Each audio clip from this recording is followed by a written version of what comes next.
ایک مرتبہ دو آدمی آپس میں لڑ پڑے۔ ان میں سے ایک عیسائی تھا اور دوسرا مسلمان تھا۔ اس گلی سے شیخ عبد القادر جیلانی رحمۃ اللہ تعالی علیہ کا گزر ہوا۔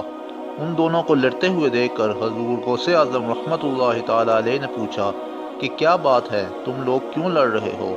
یہ بات سننے کے بعد مسلمان شخص آگے بڑھا اور کہنے لگا کہ حضور، یہ شخص عیسائی ہے اور مجھ سے کہہ رہا ہے کہ ہمارا نبی تمہارے نبی سے افضل و اعلیٰ ہے اور ہمارے نبی کی شان میں گستاخی کر رہا ہے۔ یہ بات سننے کے بعد غوث پاک رحمت اللہ تعالی علیہ آگے بڑھے اور اس عیسائی سے پوچھا کہ کیا ثبوت ہے کہ تمہارے نبی ہمارے نبی سے افضل ہیں؟ تو اس عیسائی نے جواب دیا کہ ہمارے نبی حضرت عیسیٰ علیہ السلام مردوں کو زندہ کر دیتے تھے، اور یہ بات قرآن پاک میں بھی موجود ہے، جبکہ آپ کے نبی کے بارے میں ایسا کچھ بھی نہیں لکھا گیا۔ اس لیے میں کہتا ہوں کہ ہمارے نبی آپ کے نبی سے افضل ہیں۔ یہ بات سننے کے بعد حضور غوث پاک رحمت اللہ تعالی علیہ جلال میں آ گئے۔ آپ رحمت اللہ تعالی علیہ نے فرمایا کہ ہمارے نبی کے رتبے اور شان کو تم کیا پہچانو گے؟ ہمارے نبی کا ایک معجزہ نہیں، ہمارے نبی کا چلنا معجزہ، دیکھنا معجزہ اور بات کرنا بھی معجزہ ہے۔ اس کے بعد آپ رحمت اللہ تعالی علیہ نے فرمایا کہ ہم اللہ کے نبی تو نہیں ہیں، لیکن ہم رسول اللہ صلی اللہ علیہ وآلہ وسلم کے غلام ہیں۔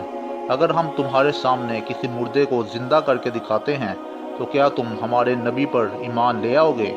آپ رحمت اللہ تعالی علیہ کی یہ بات سن کر اس عیسائی شخص نے جواب دیا کہ میں ایمان لے آؤں گا، لیکن آپ ایسا کر کے تو دکھائیے۔